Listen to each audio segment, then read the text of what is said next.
فلما جن علیہ اللیل، پھر جب ان پر رات کا اندھیرا آیا، رآ کوکبا، ایک تارا دیکھا، قال ھذا ربی، ابراہیم علیہ السلام بولے اسے میرا رب ٹھہراتے ہو؟ لوگوں سے آپ نے سوال کیا۔ فلما افلا، پھر جب وہ ڈوب گیا، قال لا احب الآفلین، بولے میں ڈوبنے والوں کو پسند نہیں کرتا، مجھے خوش نہیں آتے ڈوبنے والے۔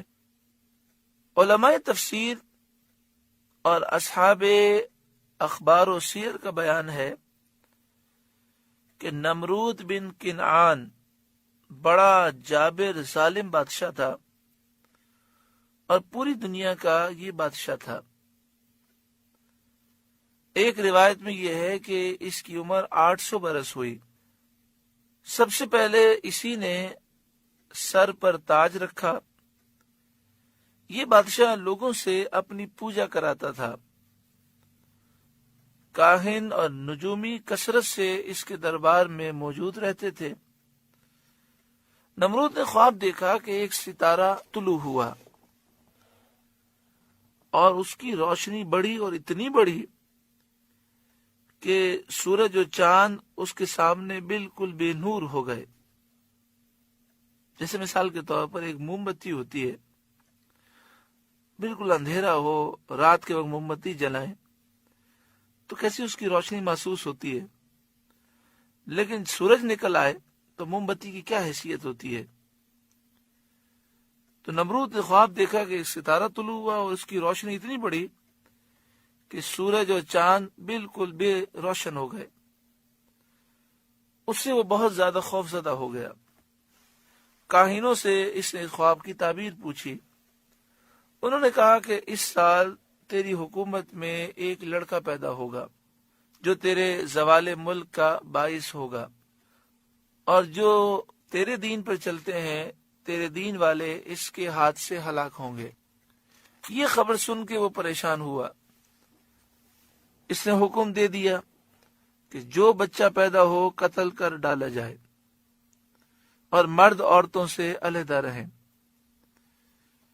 اور اس بات کی نگرانی کرنے کے لیے کہ بچہ کہیں پیدا ہو تو اسے قتل کر دیا جائے ایک محکمہ اس نے قائم کر دیا۔ لیکن جو اللہ تعالیٰ نے تقدیر میں مقرر کیا اسے کون ٹال سکتا ہے؟ حضرت ابراہیم علیہ السلام کی والدہ ماجدہ حاملہ ہو گئیں۔ کاہنوں نے نمرود کو اس کی بھی خبر دی کہ وہ بچہ حمل میں آ چکا ہے۔ اب اتنا بڑا بادشاہ، اتنا بڑا ظالم، اس نے اپنے سارے جاسوس پھیلا دیے۔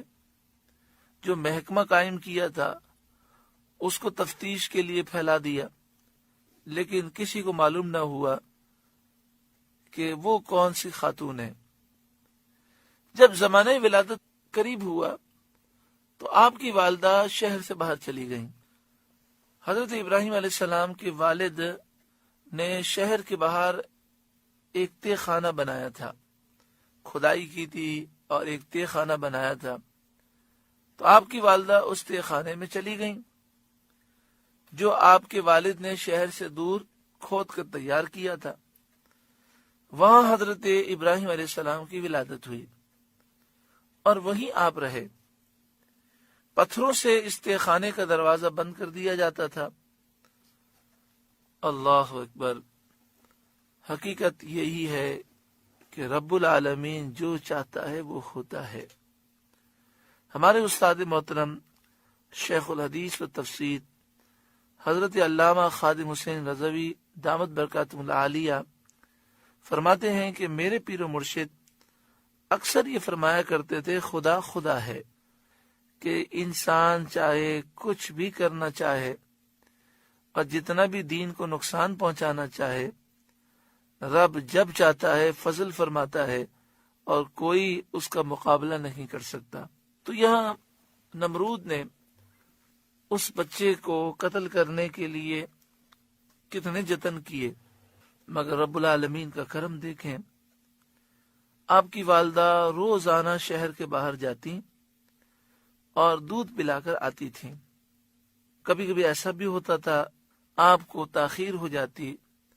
جب آپ وہاں پہنچتی تھیں تو دیکھتی تھیں کہ حضرت ابراہیم علیہ السلام اپنی انگلی مبارک کے سرے کو چوس رکھے ہیں اور اس سے دودھ نکل رہا ہے۔ عام بچوں کے مقابلے میں آپ تیزی سے بڑھنے لگے۔